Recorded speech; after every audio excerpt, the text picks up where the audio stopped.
Australians, all let us rejoice, for we are young and free. We've golden soil and wealth for toil, our home is girt by sea. Our land abounds in nature's gifts of beauty rich and rare. In history's page let every stage advance Australia fair. In joyful strains and let us sing, advance Australia fair.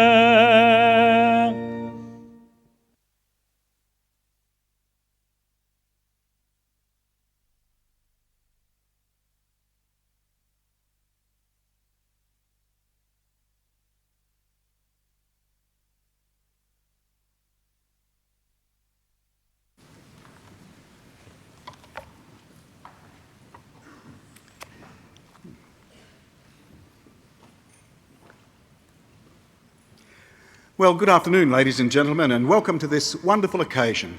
And a very special welcome to those of you who've travelled many, many miles to be here, either interstate or indeed those who have come thousands of kilometres across the sea. We give you a very special welcome. And to begin today's ceremony, the University of Newcastle respectfully acknowledges the traditional custodians, the Pambalong clan of the Awabakal people, on whose traditional land this campus is located. Well, today is a time for great celebration. This ceremony is the culmination of many years of hard work and dedication by you, the graduates. This afternoon we come together to celebrate your commitment, your sacrifices, your friendships and your accomplishments. You've worked hard to earn the testament that will be presented to you this afternoon. But it's more than just a piece of paper. It's a symbol of all you've experienced during your time here at the university and of the support of family and friends, partners and teachers throughout your journey.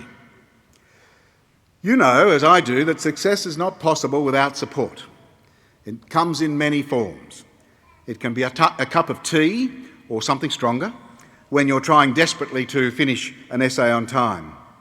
Or it can be a pep talk when you hit a seemingly insurmountable hurdle, or guidance with a piece of writing.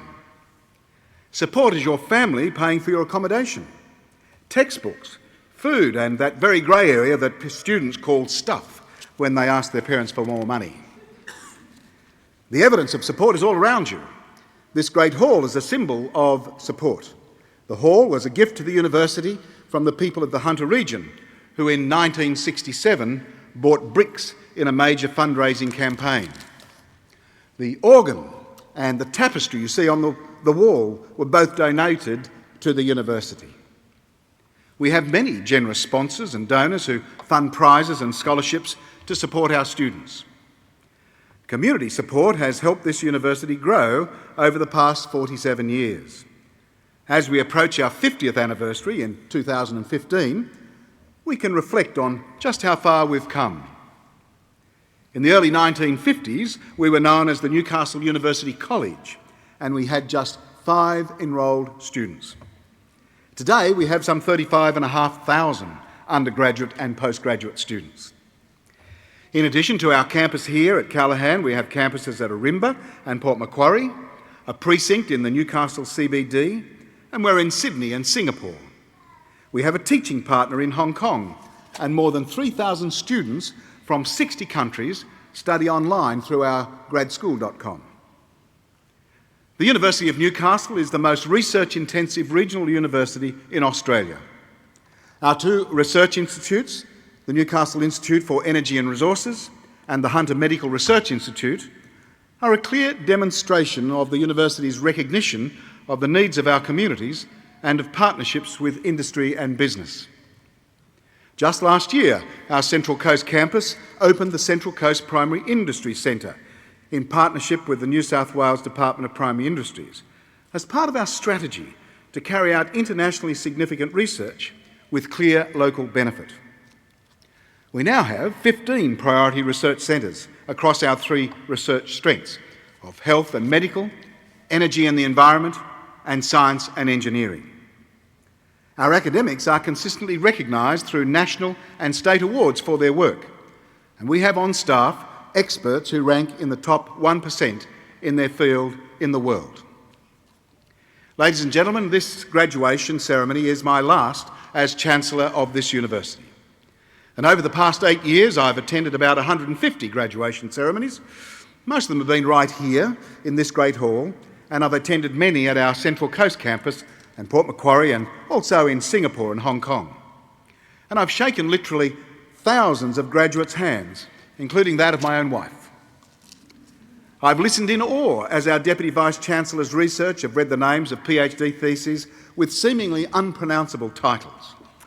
Now, I don't always profess to know what the PhD is about, but I admire and respect the discipline and dedication needed to walk across this stage as a newly titled doctor. I will miss these ceremonies, but like you, while I'm leaving the university campus, I'm not leaving the university community. Your connection with the university remains. Some of you may even return for further study. You may shudder at that thought right now, but in a year or two it'll be a good idea. But for now, you join our growing alumni network of more than 105,000. Among them are High Court judges, government and business leaders, sporting and media identities, and world-leading academics in prestigious institutions across the globe. Let me just mention a couple. Ms. Janice Peterson graduated with a Bachelor of Communication in 1999. Interviewing politicians and celebrities is all in a day's work for this now SBS World News Australia presenter. Professor Gang Wei completed his PhD in chemistry in 1997, bringing green car research to the forefront with his work as a scientist at the CSIRO. In applying his research into nanoscience, Professor Wei has been instrumental in forging strong scientific ties with China and reducing negative effects of automobile emissions on a worldwide scale. And Captain Muhammad Faiz Kamaluddin graduated with a Master of Aviation Management through gradschool.com in 2011. And he's a captain for Malaysian Airlines, and Faiz is one of only 4 candidates in Malaysia's astronaut program and a recipient of the 2011 Alumni Award for Regional Leadership. As an alumnus, you are part of this international association, and that'll keep you connected personally and professionally. Please stay in touch with us because we'd like to know how you're going, and then in years to come, another Chancellor will stand here and read out your name and what you've achieved. And thank you also for taking the time to complete the Australian Graduate Survey. If you haven't done it today, I'm sure you will. And your feedback is extremely important. As you leave the university, you can be confident that we will take that into account in the changes that we make for future students. So today and always, be proud of your achievements. Take what you've learned at the university and apply it to every aspect of your life. Enjoy your future, enjoy your celebrations. And so to all graduates, can I offer my personal congratulations and the very best of luck for your futures. To family and friends, well, we know and understand that each of you are here today to see just one special person come across the stage. So when they do, please don't hesitate to let them know you're here. So I now call upon the Vice-Chancellor, Professor Caroline Macmillan, to introduce today's occasional speaker.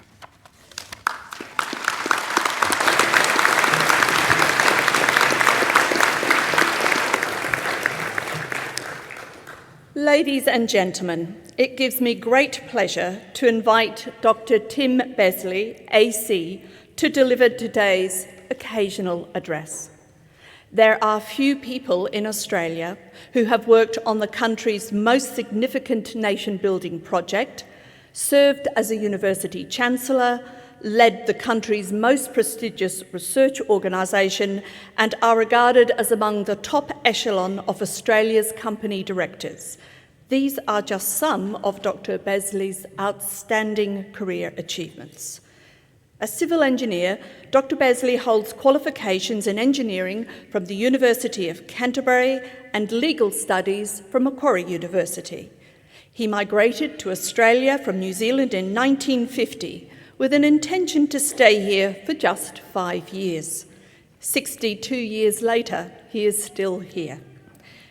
As a civil engineer, Dr. Besley spent 17 years working on the Snowy Mountains scheme, the last 2 as assistant to the Commissioner. He then established a successful career in the Commonwealth Public Service, acting as the first Assistant Secretary to the Department of External Territories from the late 1960s to 1973. He later served in a number of other senior Commonwealth positions before being headhunted in 1982 to become Chief Executive of Monier Limited, a building products company with operations in Australia, Japan, Malaysia, the United States and New Zealand. Dr. Besley went on to hold chairman positions with the CIG Group, the Commonwealth Bank, the Telecommunications Service Inquiry and Leighton Holding Limited, the largest construction development company in Australia. In 1994, Dr. Besley was appointed Chancellor of Macquarie University, a role he fulfilled until his retirement in 2001. The following year, he was granted a Doctorate of Science, honoris causa, from Macquarie University and received one of Australia's highest honours in being made a Companion of the Order of Australia for his promotion of social and economic development, advancement of science, innovation and education, and service with distinction at the forefront of government and corporate responsibilities. The list of national organisations to which Dr. Besley has dedicated time over the last several decades is remarkable. Between 2002 and 2006, he chaired the Australian Research Council. He is a former chairman of the Cooperative Research Centre for Greenhouse Gases, and he was president of the Australian Academy of Technological Sciences and Engineering. He has shared his leadership and expertise with a number of charities, including the Salvation Army, the Smith Family, the Breast Cancer Institute of Australia, and World Vision. He is also driven by his role in chairing the University of Newcastle's very successful Science and Engineering Challenge, which has grown from a local event to one involving more than 20,000 high school students nationwide each year. Ladies and gentlemen, we are honoured to have Dr. Tim Besley with us today. Would you please join me in welcoming him to deliver the occasional address?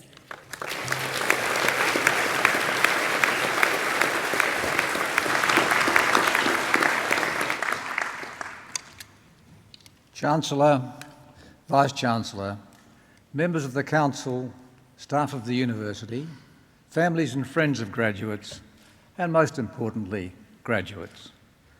Thank you, Vice-Chancellor, for your very generous welcome.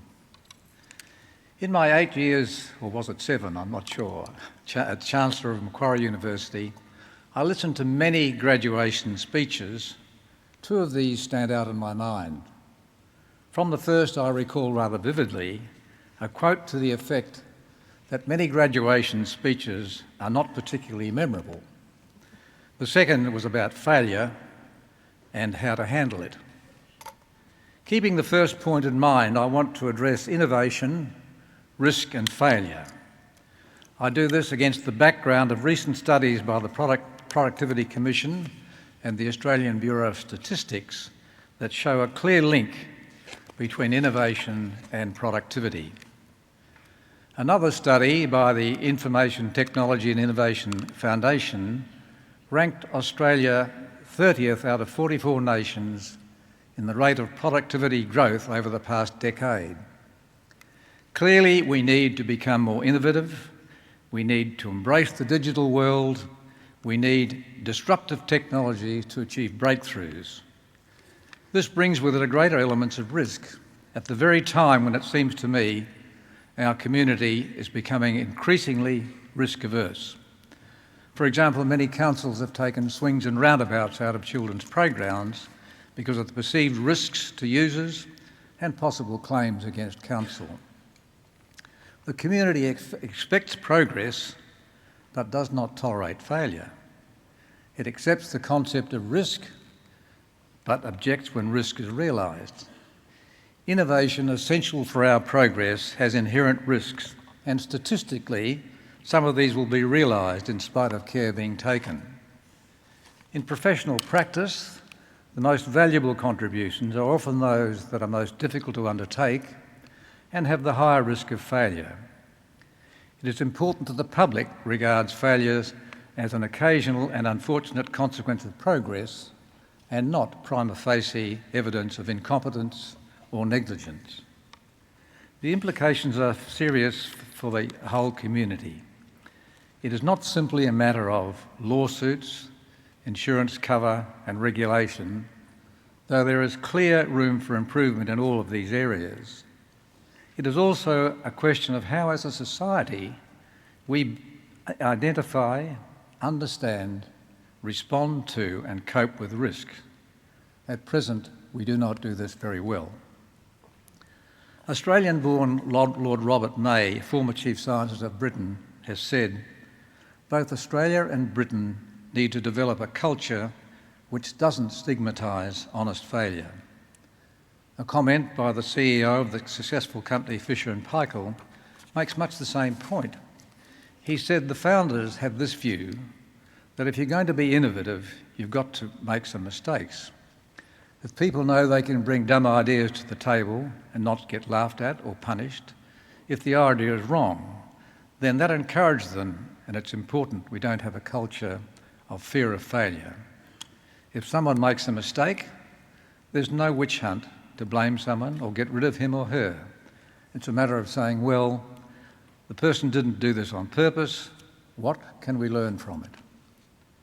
The fear of failure all too often stops people from, in the vernacular, having a go.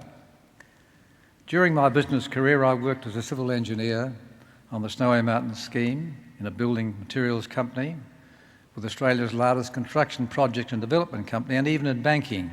And in all of these diverse areas, risk is an essential part of the business.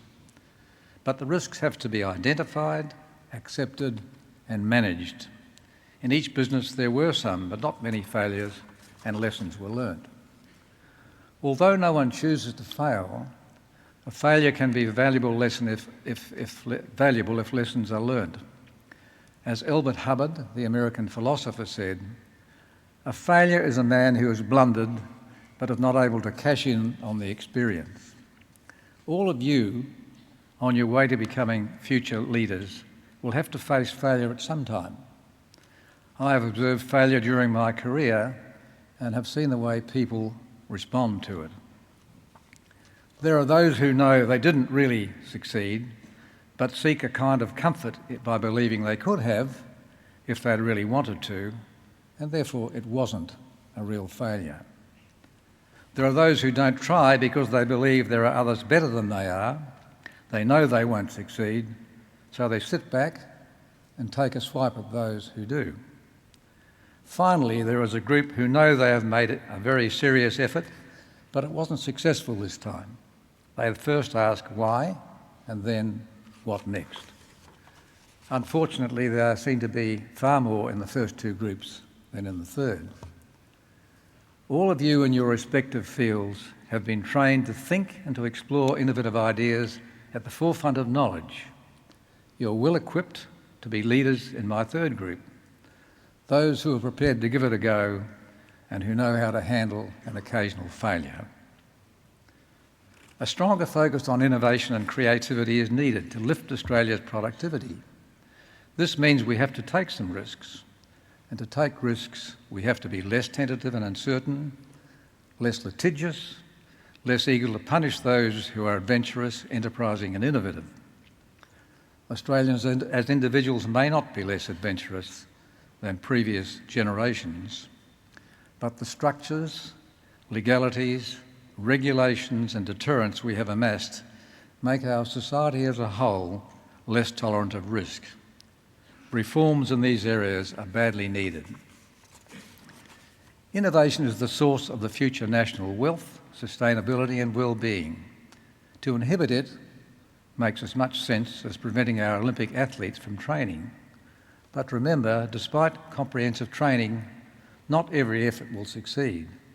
And luck can play out part too, as Napoleon knew when he commented on an incoming commander, "He may be experienced," said Napoleon, "but is he lucky?" So I say to all of you, congratulations on your achievements.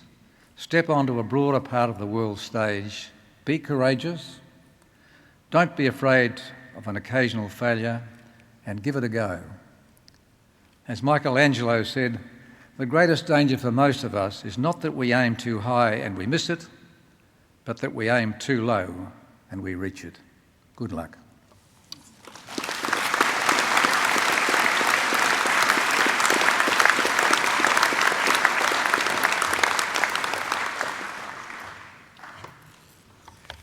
Well, thank you very much, Dr. Besley, for your words and for your life, which is a real testimony to the idea that you have a go. And here you can see a man who did exactly that, and his life is an inspiration to all who are here. And we thank you for joining us today. Well, now I call upon the Vice-Chancellor, Professor Caroline Macmillan, to present the Vice-Chancellor's Award for Teaching Excellence and Learning Support. Chancellor, the Vice-Chancellor's Award for Teaching Excellence and Learning Support is awarded to an individual or a team with an exceptional record of advancing student learning, educational leadership, and scholarly contribution to teaching and learning. The recipient is nominated by colleagues or students and demonstrates a broad and deep contribution to enhancing the quality of teaching and learning in the university. I would now like to present the 2011 award to Dr. Liam Phelan.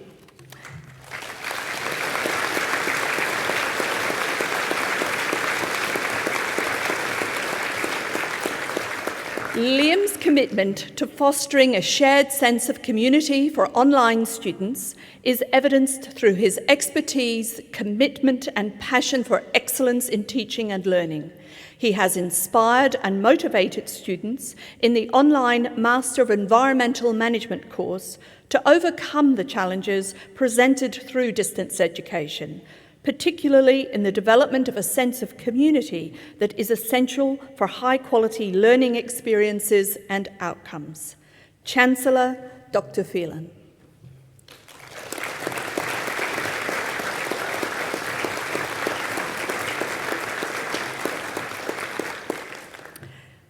Chancellor, that concludes the presentation of the Vice-Chancellor's Awards.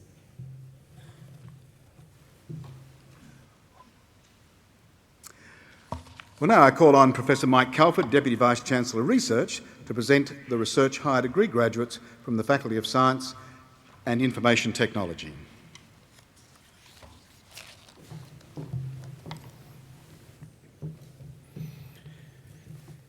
Chancellor, a higher degree by research is awarded to a graduate who has successfully completed a program of study which includes a significant research component. In a Doctor of Philosophy, the examination of a thesis embodying the outcomes of the research is the principal form of assessment. The degree is awarded where the thesis is found to have made a significant and original contribution to knowledge in the field of study.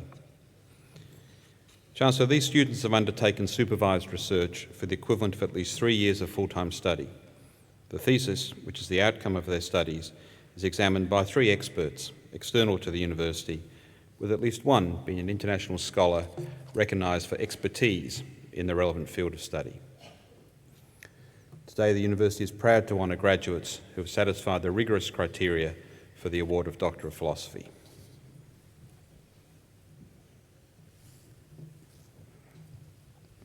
Chancellor, I present to you Felicity Andriunas, who holds a Bachelor of Science with honours and the University Medal from this university for the degree of Doctor of Philosophy. Dr. Andriunas' thesis is entitled Transverse Cell Transdifferentiation in Vicia Faber Cycleodens, Regulatory Roles of Ethylene, Glucose and Reactive Oxygen Species. Chancellor, Dr. Andriunas is also a recipient of a Research Higher Degree Excellence Award. This award recognises excellence in research and is aimed to encourage, reward and celebrate outstanding achievement by candidates in any area of research within the university. The award is made by nomination and recommendation of the examiners. Chancellor, Dr. Andriunas, for the awards of Doctor of Philosophy and of Research Higher Degree Excellence.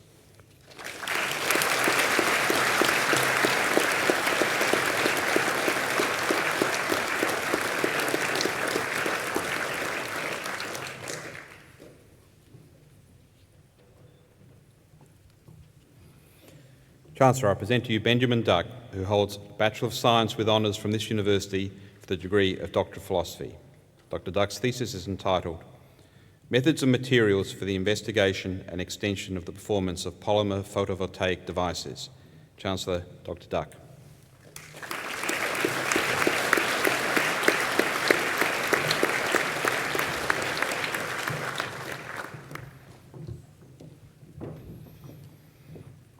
Chancellor, I present to you Matthew Dunn, who holds a Bachelor of Biotechnology with honours from this university for the degree of Doctor of Philosophy. Dr. Dunn's thesis is entitled The Molecular Basis of Sperm Oocyte Interactions. Chancellor, Dr. Dunn.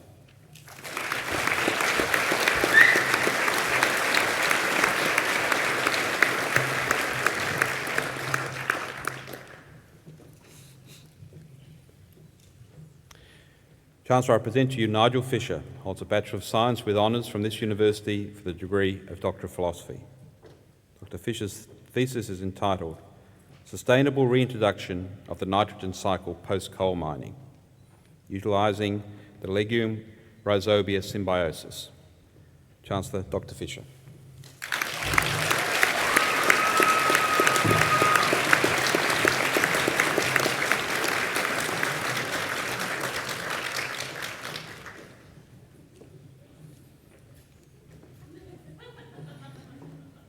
Chancellor, I present to you Ian Holland, holds a Bachelor of Science with honours from this university for the degree of Doctor of Philosophy. Dr. Holland's thesis is entitled Dynamin-1 Inhibitors from Sessile Marine Invertebrates and Chemotaxonomy of Christophorus Species. Chancellor, Dr. Holland.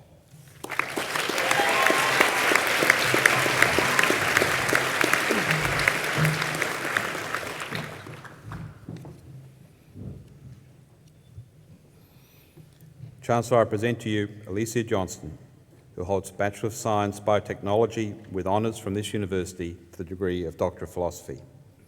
Dr. Johnston's thesis is entitled The RNA Polymerase Q Interaction as a Target for Potential Novel Antimicrobials.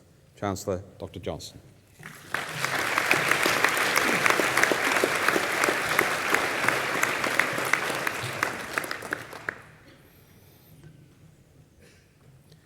Chancellor, I present to you Abigail Morrow, holds a Bachelor of Biotechnology with honours from this university for the degree of Doctor of Philosophy. Dr. Morrow's thesis is entitled Variations in Inorganic and Organic Composition of Roof-Harvested Rainwater, Studies at the Regional and Individual Site Level in Eastern and Southern Australia. Chancellor, Dr. Morrow.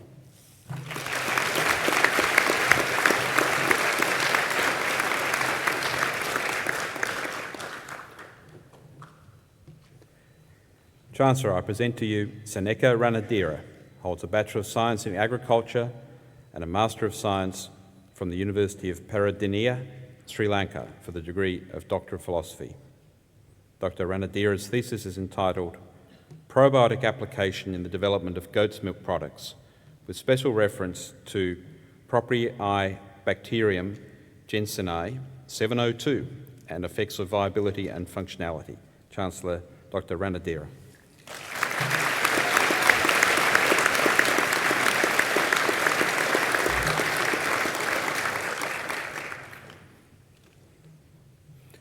Chancellor, I present to you Masheed Sabed, holds a Bachelor of Applied Physics from the University of Tehran and a Master of Medical Physics from Masad University, Iran, for the degree of Doctor of Philosophy. Dr. Sabed's thesis is entitled Investigation of a Modified Electronic Portal Imaging Device for Improving Dosimetry in Radiotherapy. Chancellor, Dr. Sabed.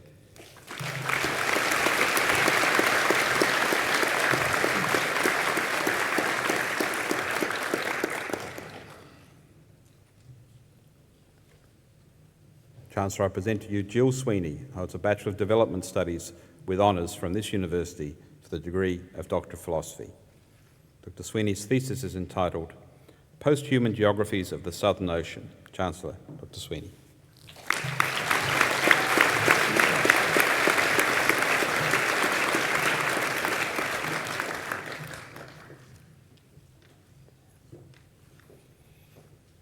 Chancellor, I present to you Hazit Zayas, holds a Bachelor of Science in Chemistry from Negros Oriental University, Philippines, for the degree of Doctor of Philosophy.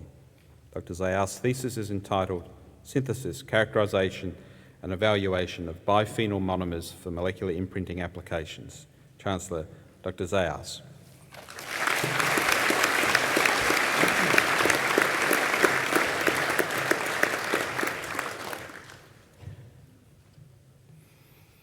Chancellor, Masters by Research are degrees awarded for research that demonstrates that the candidates have a thorough understanding of the relevant techniques in the field, as demonstrated both by the application and a thorough review of the literature, and has managed to demonstrate competence in the chosen field through judicious selection and application of methods to yield fruitful results, has the capacity to evaluate these results critically. Chancellor, I present to you Christopher Lee, holds a Bachelor of Applied Science from the University of Technology, Sydney, for the degree of Master of Philosophy. Mr. Lee's thesis is entitled Electronic Portal Imaging for Verification of Intensity Modulated Radiotherapy. Chancellor, Mr. Lee.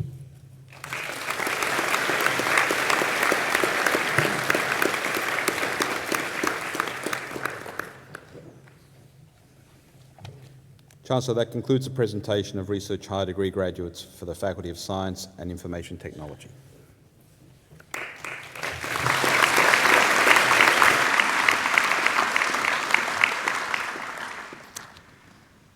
Well, now I call on Professor Fred Menck, Acting Pro Vice-Chancellor for the Faculty of Science and Information Technology, to present graduates from that faculty.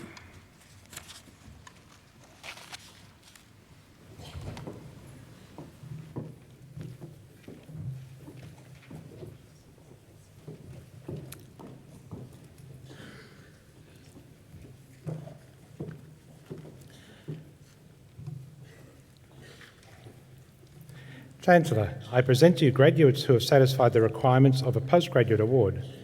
These awards are studied primarily by coursework. Note that a postgraduate award is awarded with distinction when a graduate achieves at least a distinction level grade average. Master of Environmental Management, Christina Venables.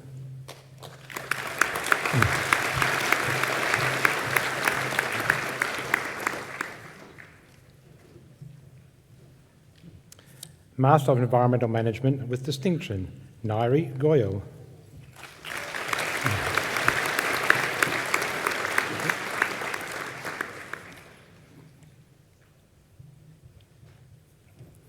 Master of Science Management, Stephanie Lennox.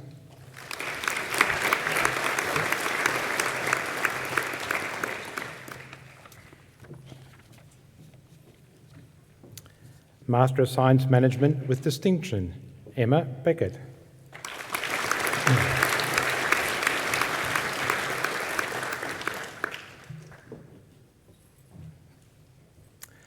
Chancellor, that concludes the presentation of graduates from the Faculty of Science and Information Technology at this time.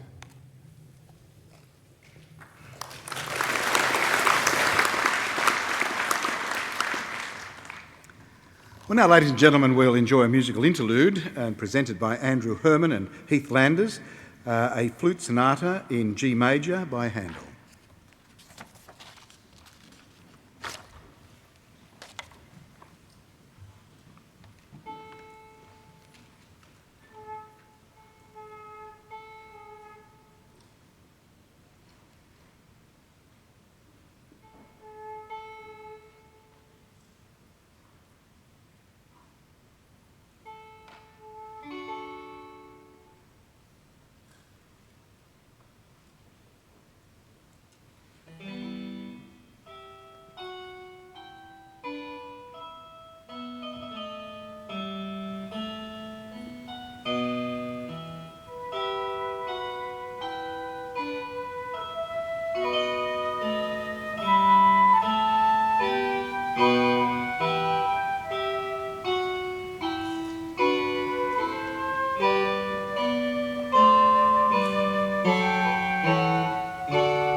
Well, thank you very much, Andrew and Heath. Delightful musical interlude. I just felt like I was in Sherwood Forest there for a while. I now call on Professor Menck, who, as I mentioned, is Acting Pro-Vice-Chancellor for the Faculty of Science and Information Technology, to continue presenting graduates from that faculty.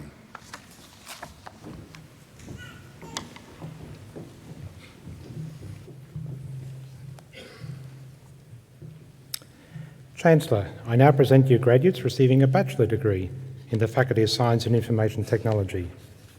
Note that an undergraduate award is awarded with distinction when the graduate achieves at least a distinction level grade average. Bachelor of Mathematics, Bachelor of Computer Science, Paul Watkins.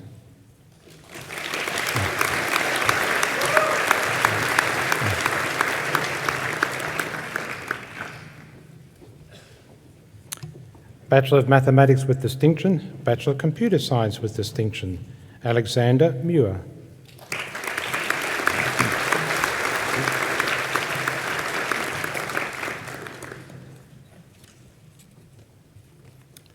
Bachelor of Mathematics, Bachelor of Science, Julie Curry.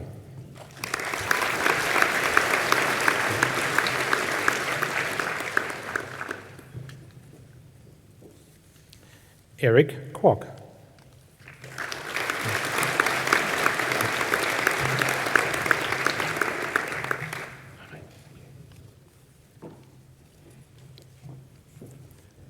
Bachelor of Mathematics with distinction, Bachelor of Science with distinction, Peter Roberts.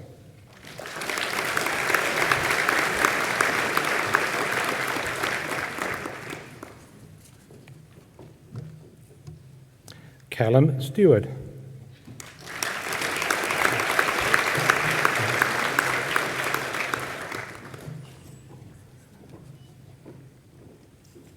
Matthew Tam.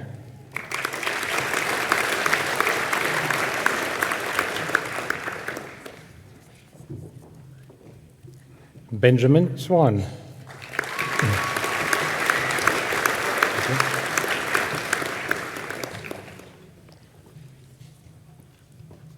Bachelor of Biotechnology, Emily Debenham.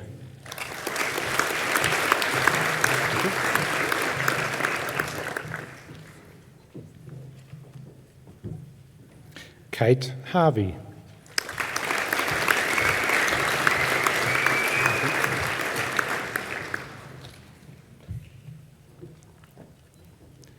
Jay Shi Hao.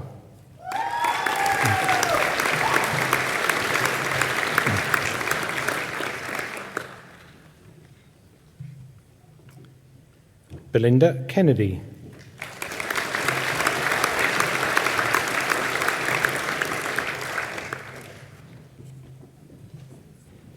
Nikki Lawrence.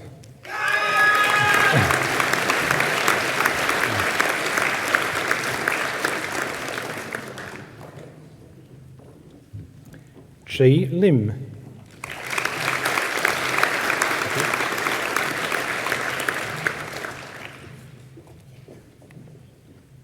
Christine Lussick.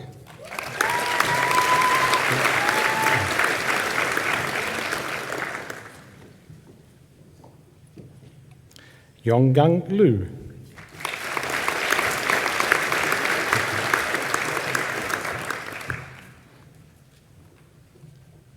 Gordon Murray.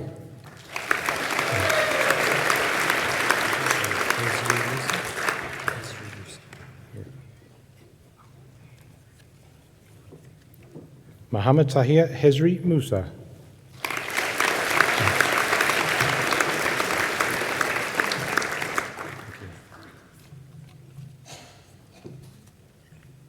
Stevie Newey.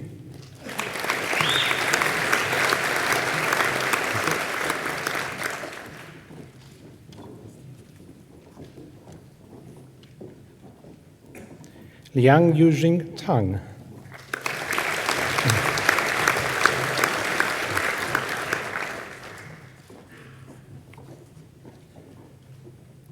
Yuzhao Wu.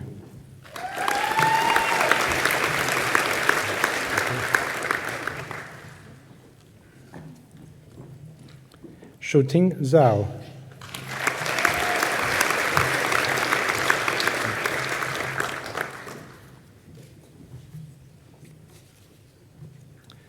Bachelor of Biotechnology with Distinction, Amy Caton.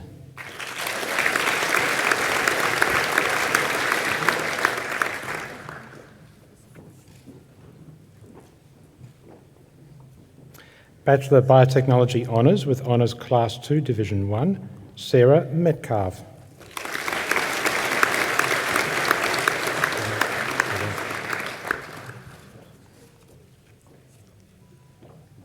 Simon Wheeler.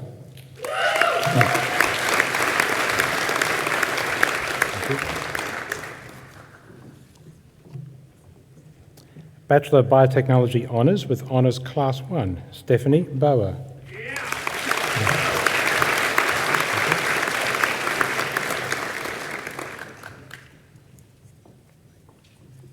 Elizabeth Bromfield.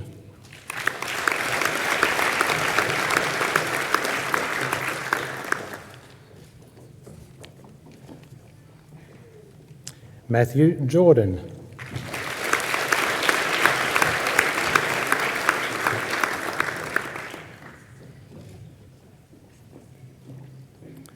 Bachelor of Communication, Maxine Petrovic.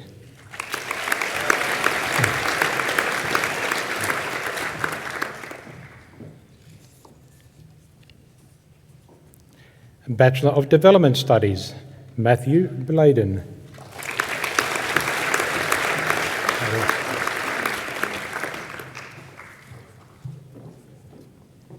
Sherelle Hendricks.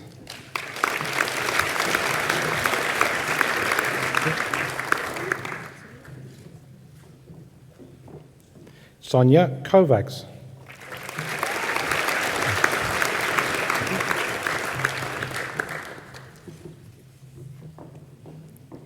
Gemma Neal.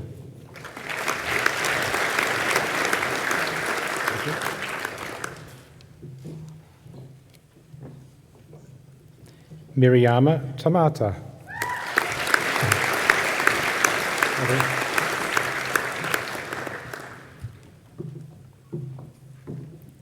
Emily Wiggers.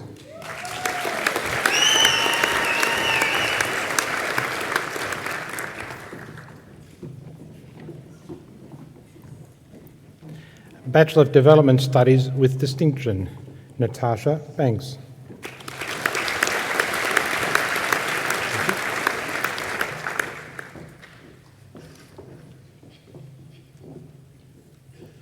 Laura Johnston.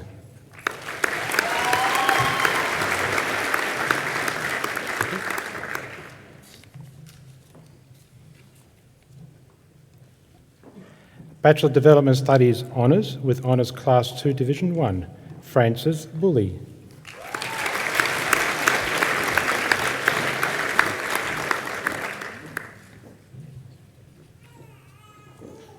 Bachelor of Development Studies Honours with Honours Class 1, Faith Curtis.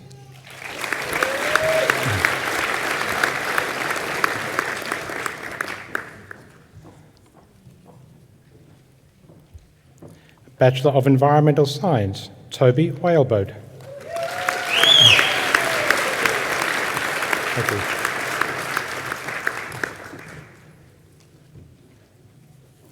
Bachelor of Environmental Science with distinction, Anne Swan.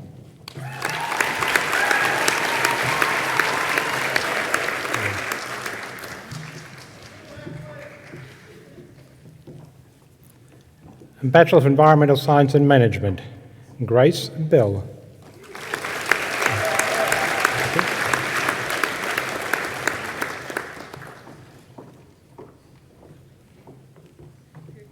Jacqueline Bohm.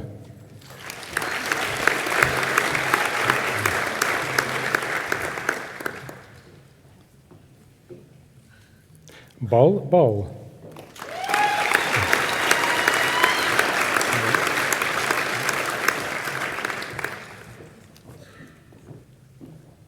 Lindsay Boland.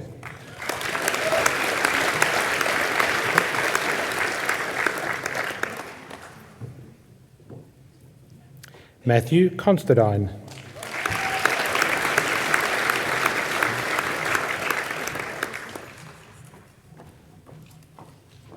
Sevi Crane.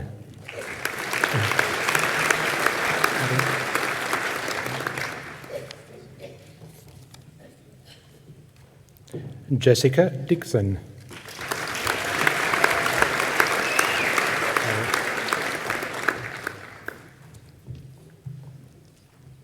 Tara Edwards.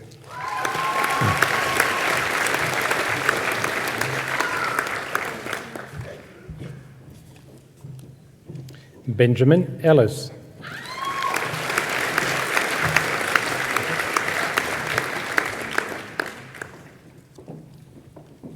Jessica Evans.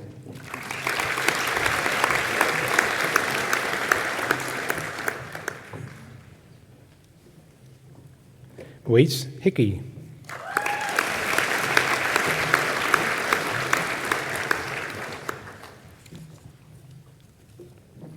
Linnell Irwin.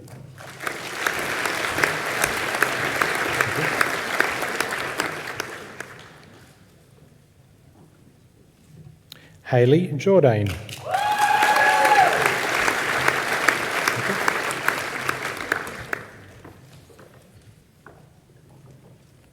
Matthew Keegan.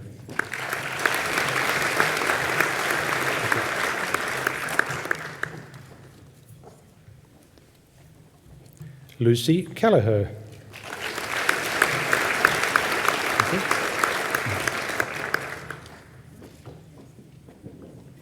Locke Lamb.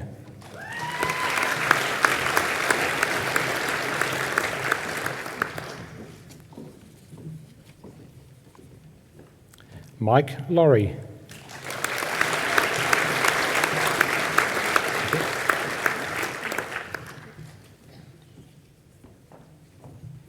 Luke Lazel.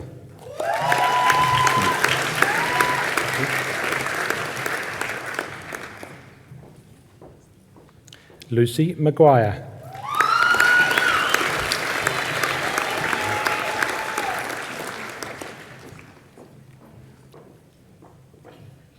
Stefania Matangira.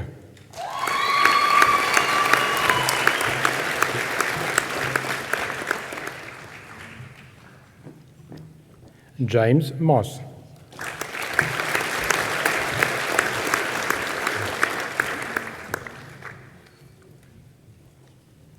James Nebauer.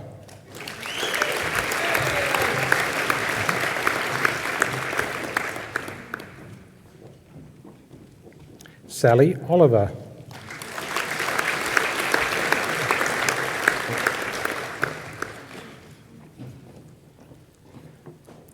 Daniel Perrin.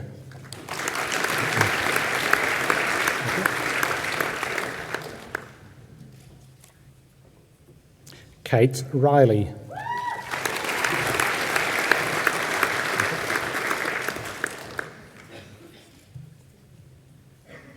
Emily Rose.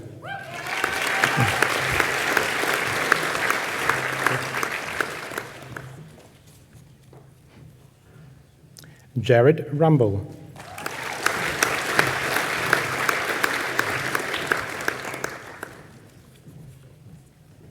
Elizabeth Rupe.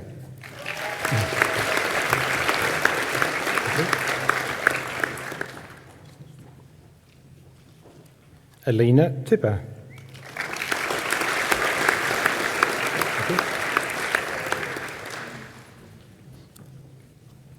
Callum Visor.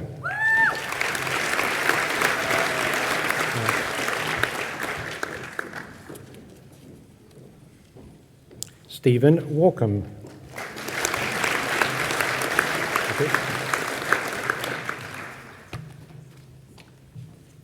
Michael Wright.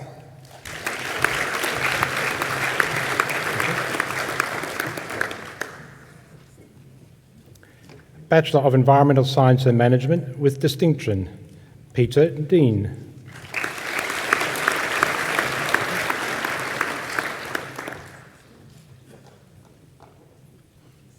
Scott Grunsell.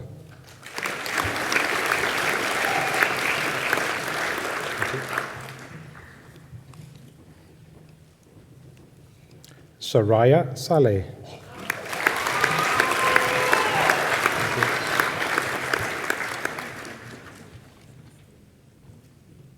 Lauren Yallop.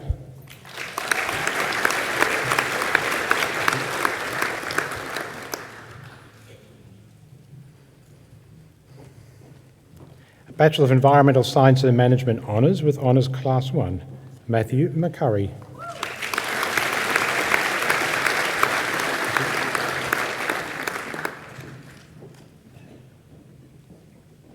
Michelle Quayle.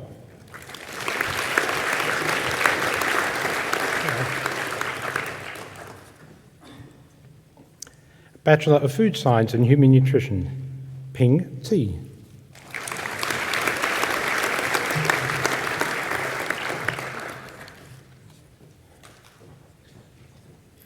Bachelor of Mathematics, Adam Ryan.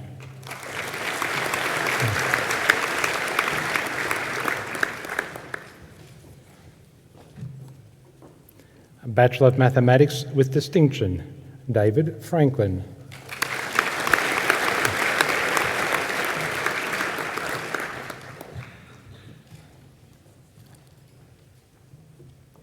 Bachelor of Mathematics Honours with Honours Class 1, Glenn Livingston Jr.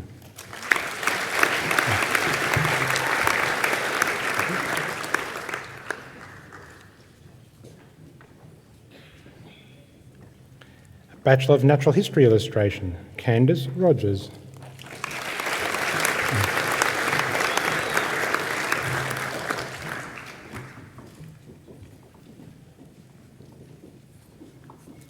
Bachelor of Science, Christy Alexander.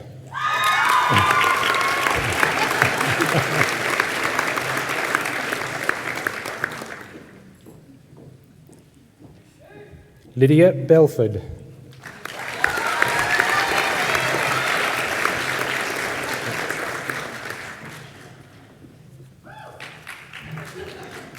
Samuel Bealby.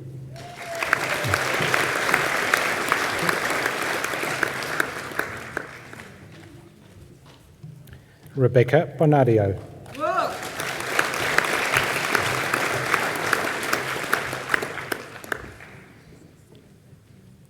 Kieran Bugler.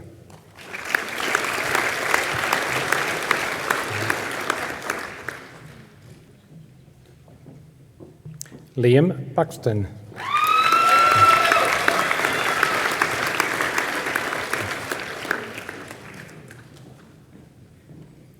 Peter Cossa.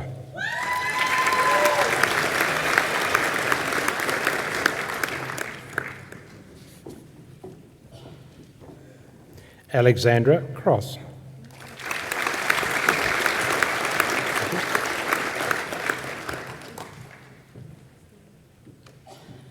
James Darby.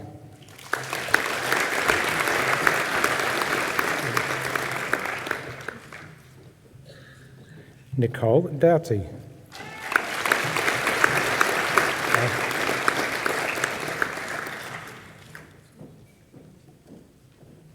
Jessica Emery.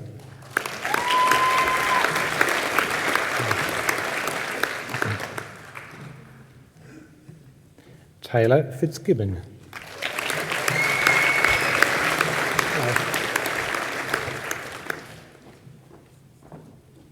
Lillian Gavanlock.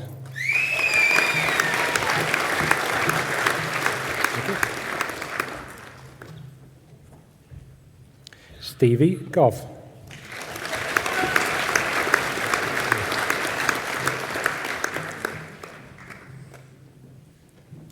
Kelly Grigg.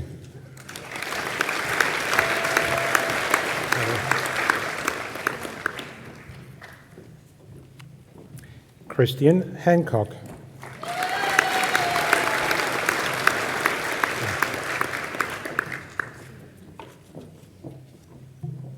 Philip Harris.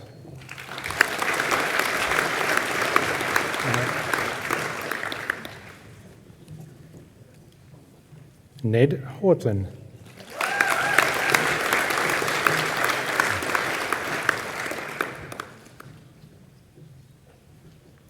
Andrew Hogan.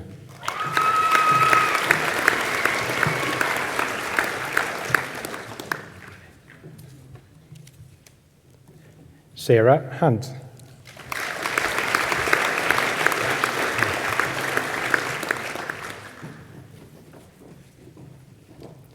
Ellen James.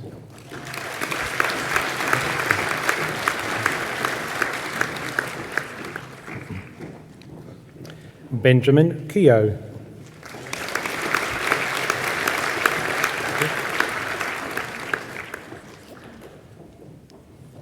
Joel Martins.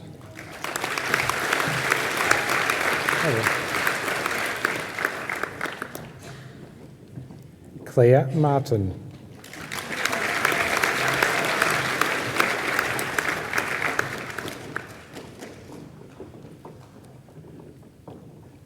Evan Matthews.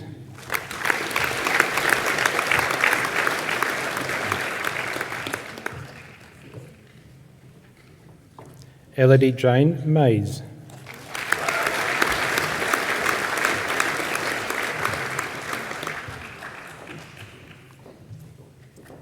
Alexander Morrison.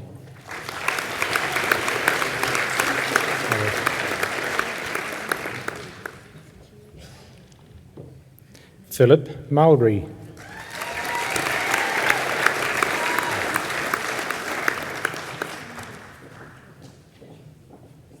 Anthony Purcell.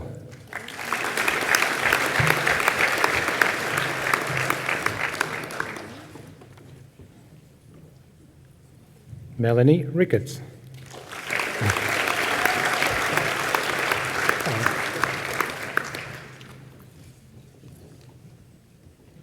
Louise Richard.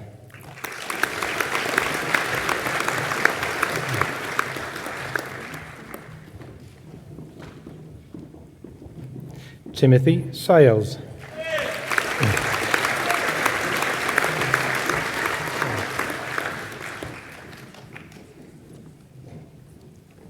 Samantha Sauer.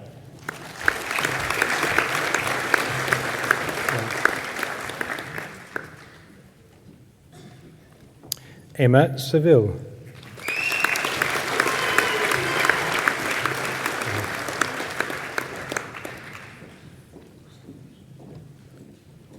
Nathaniel Skleros.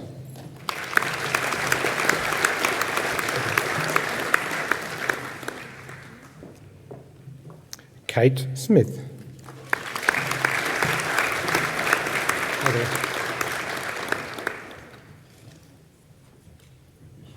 Samantha Smith.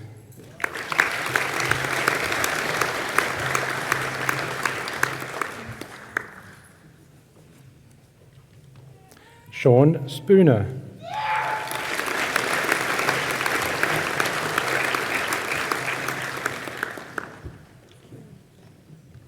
David Sullivan.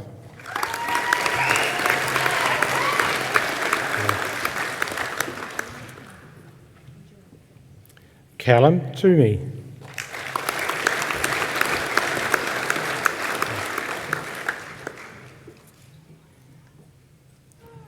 Thomas Vernon.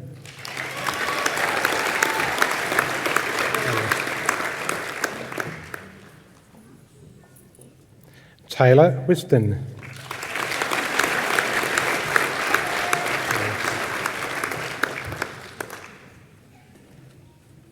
Mark Wilcock.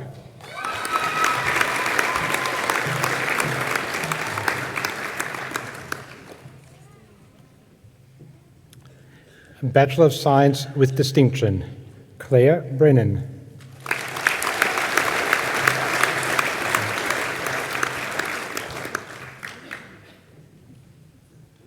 Daniel Collins.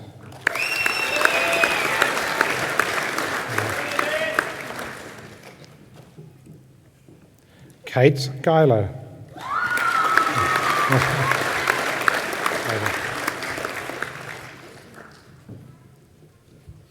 Michael Hazeman.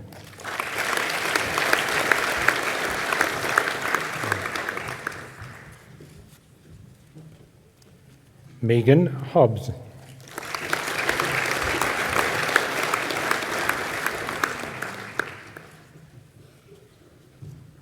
Amy Lesio.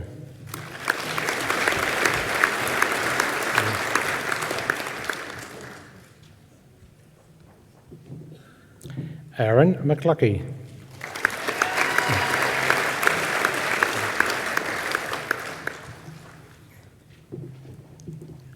Corey Morgan.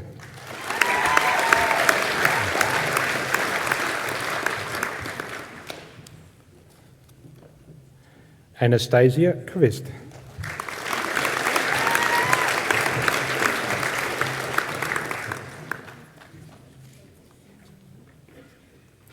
Jessica Shealy.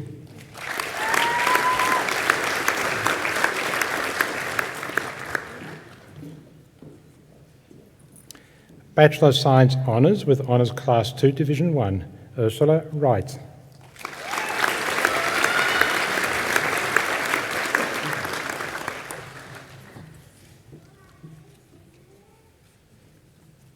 Bachelor of Science Honours with Honours Class 1, Marcus Crompton.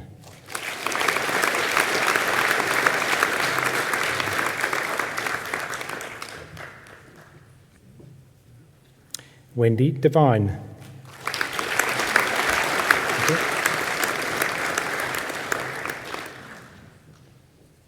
Michael Glenn.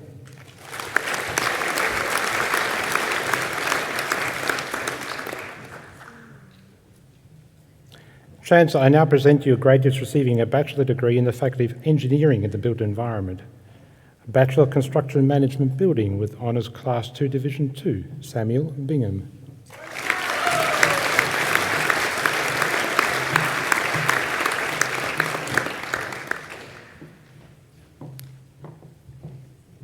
Bachelor of Engineering in Computer Engineering, Joseph Bullock.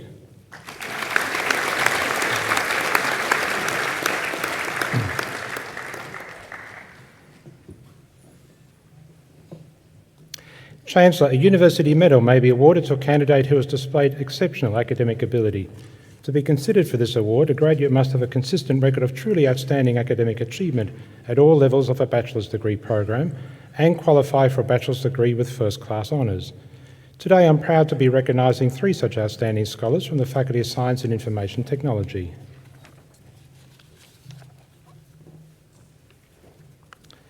Chancellor, it is with great pleasure that I present you graduating with the Bachelor of Biotechnology Honours with Honours Class 1 and the University Medal, Tessa Lord.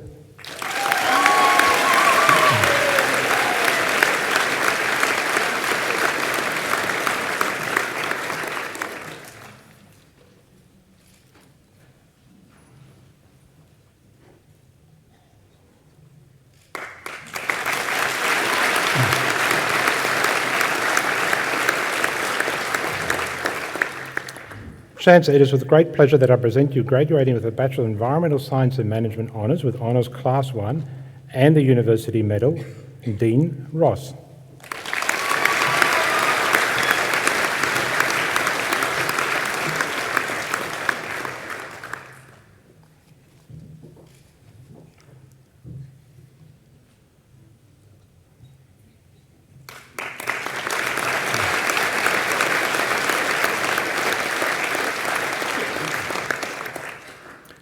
Chancellor, it is with great pleasure that I present you graduating with a Bachelor of Science Honours with Honours Class 1 and the University Medal, Annalise Bissett.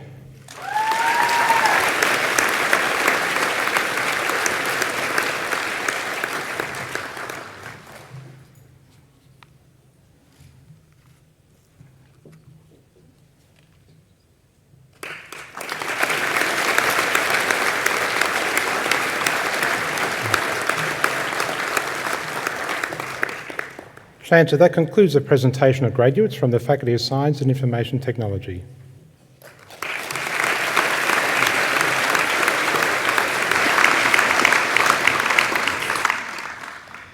Well, I have great pleasure in inviting Annalise Bissett to speak on behalf of the graduates.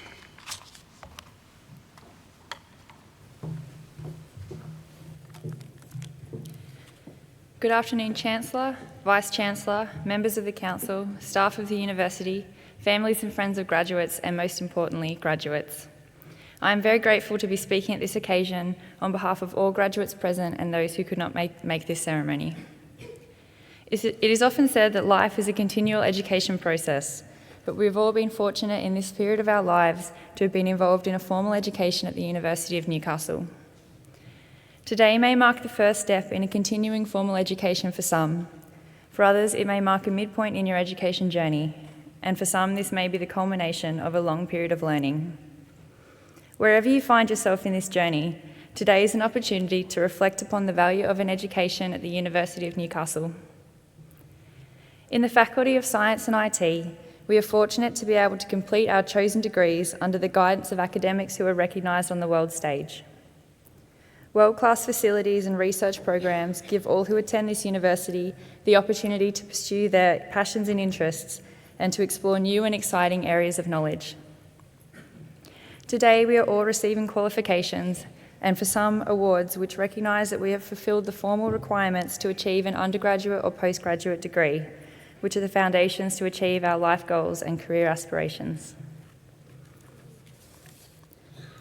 These qualifications and awards also recognise the challenges which we have all inevitably had to face and overcome whilst undertaking university. Some of these challenges were small, like trying to rush from the lecture theatre to Pinkies and back before the end of the 5-minute lecture break, whilst others were much greater, such as working full-time to support yourself or your family, or moving away from your home to a new city. Whatever the challenge, we have not been alone in facing them. I'd like to take this opportunity to thank the academic staff, professional staff, and our friends and families for providing guidance, understanding, and tolerance throughout our journey. I would also like to thank the many companies and community groups who support university students through scholarships and other donations of money and resources. When assessing the value of an education at this uni, I think it's also important to recognise the rich and diverse range of university clubs and interest groups, which encompass sports, culture, and the arts. The opportunity to be part of these groups broadens the skills we receive at university and enrich the entire experience. We are so lucky at the University of Newcastle to have access to quality facilities such as the Forum, Sports Centre and the Watts Space Student Art Gallery, which allow students to pursue interests outside of their degree program. During my studies, I was part of one of these groups, the Newcastle University Boat Club. Last year, the club celebrated its 50th anniversary and past members gathered to celebrate. Many stories were shared and it was evident that the paths that people had taken after university were many and varied. Some had gone on to excel in their chosen field, whilst others had followed new and unexpected paths. Some had moved far away from Newcastle, whilst others had remained locally. Many friendships and relationships had endured over the decades and some had grown apart.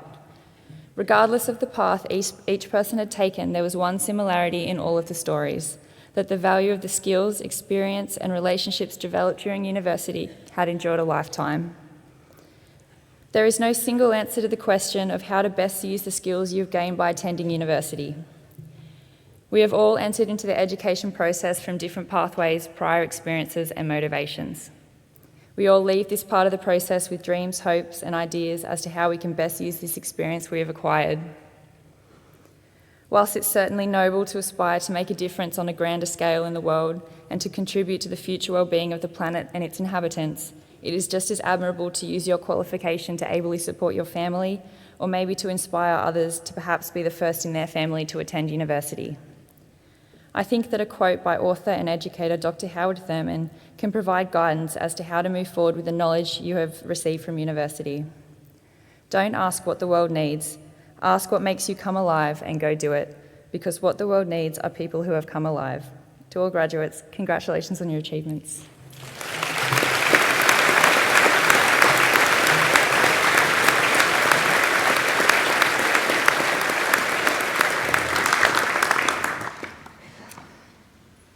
Well, thank you very much, Annalise, for speaking so eloquently and so warmly on behalf of your colleagues.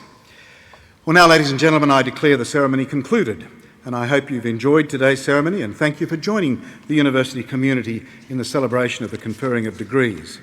Refreshments will be available after the ceremony in the Brennan Room, located in the Shortland building, and I hope you can all take some time to celebrate this wonderful day together. So once again, thank you very much for joining with us this afternoon.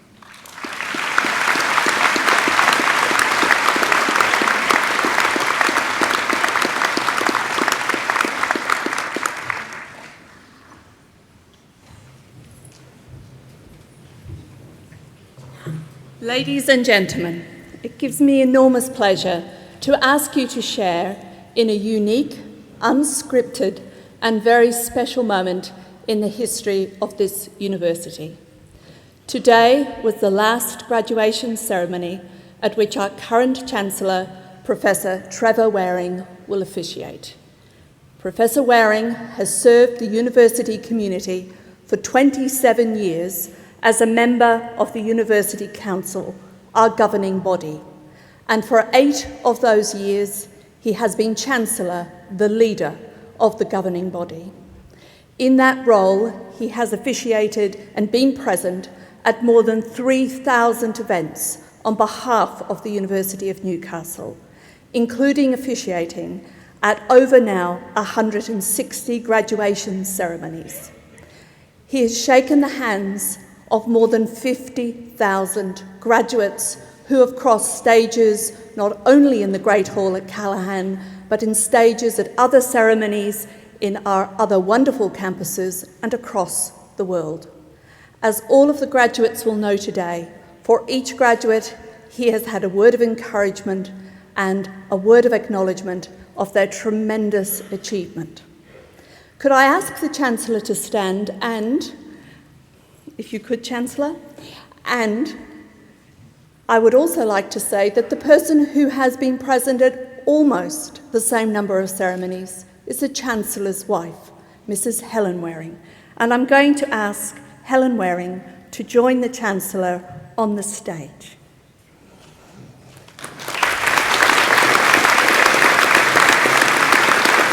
Ladies and gentlemen,